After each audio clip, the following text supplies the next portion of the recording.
Ellie and Ollie, it's Mama.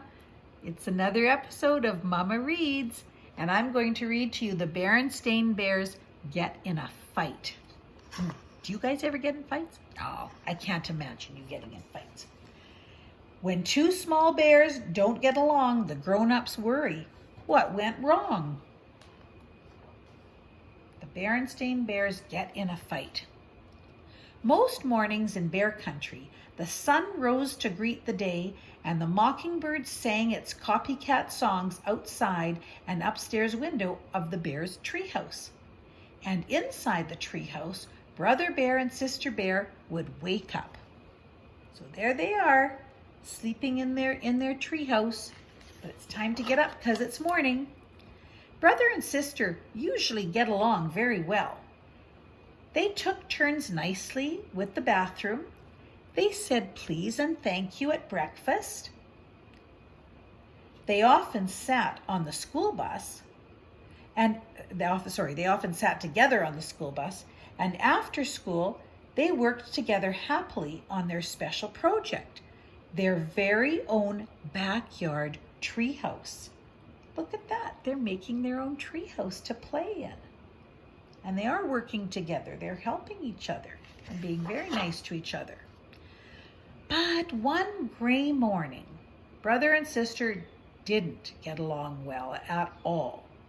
Maybe it was the weather, or maybe it was because the mockingbird slept late. But whatever it was, Brother and Sister Bear got into a big fight. Sister Bear opened her eyes, so it started right away, and stretched. Then she sat up and let her legs dangle over the edge of her bed, right in Brother Bear's face. Oh, he doesn't look happy about that. She didn't do it to be rude.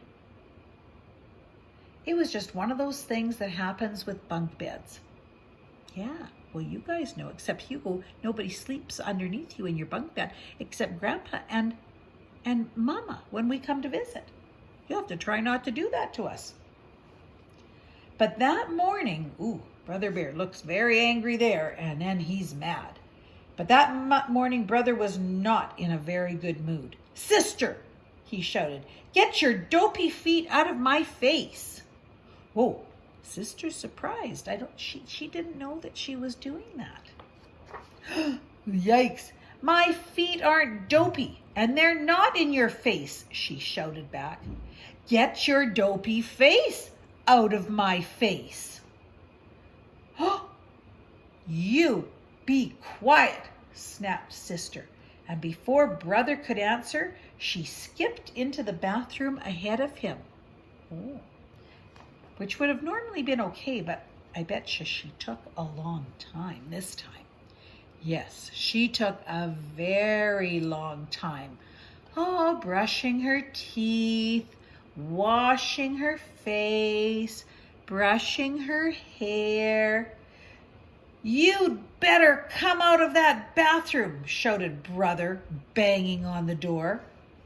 "Brother Bear," said Papa, coming out of his bedroom, "you know better than to shout at your sister." "But she's taking too long in the bathroom," complained Brother.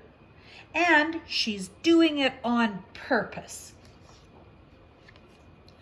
When Brother raised his fist to bang on the door again, it opened, and out came Sister, all spruced up. "Good morning, Papa," she said, as nice as you please. "Arr," said Brother. He was mad. Brother and Sister didn't say please and thank you that morning at breakfast because they weren't speaking to each other. And they didn't sit together on the school bus. Sister sat in the front and Brother sat way in the back. There he is and there she is, and they still have mad faces. That afternoon, they made a line down the middle of their backyard treehouse to show which half was whose. It wasn't much fun sitting up there in their treehouse not speaking. There's the line, and I guess they're not wanting either one to cross it. It wasn't much fun, especially when it began to rain. And in they go. They're running back to the big tree house. Can you see this? Later, they kept being mean by taking back the things that they usually shared. So look at Sister took all, those are the clay dinosaurs. Look at that. She took back her modeling clay, which Brother had made into dinosaurs, and she rolled it up into one big lump. That would have made Brother mad, I bet. Brother took back his trucks and planes and put them on the top shelf where Sister couldn't reach them. They got so angry that they forgot that they weren't speaking and began shouting at each other even louder than before. Then Papa lost his temper and began shouting at them to stop shouting. Oh dear, this is not good. The whole family's getting upset now. The neighbors didn't know which was worse, the big storm or the racket coming from the bear's treehouse. Mama had quite enough.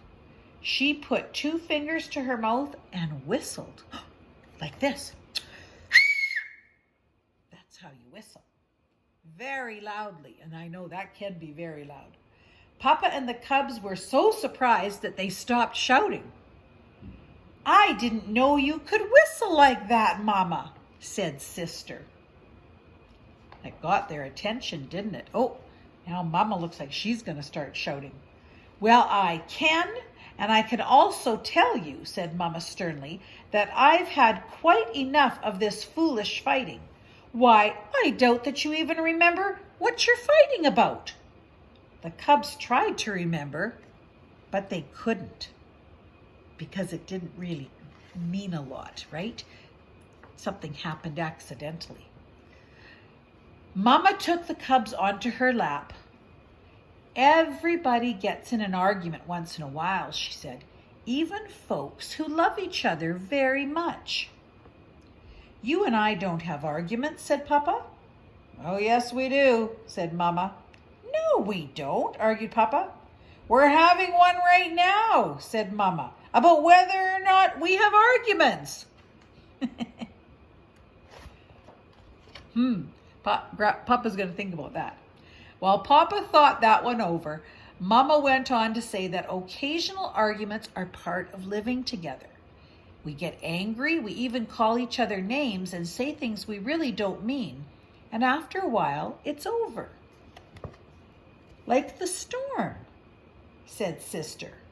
The rain had almost stopped and the sun was beginning to shine through the clouds. "Yes," said Mama, "like the storm." "Look," said Papa.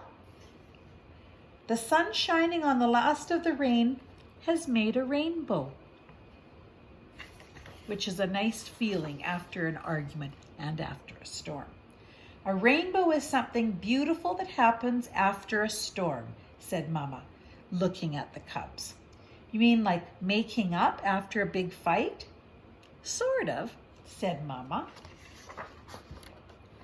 So Brother and Sister Bear hugged and made up and got along just beautifully. Until the next time, anyway. The end. I love you.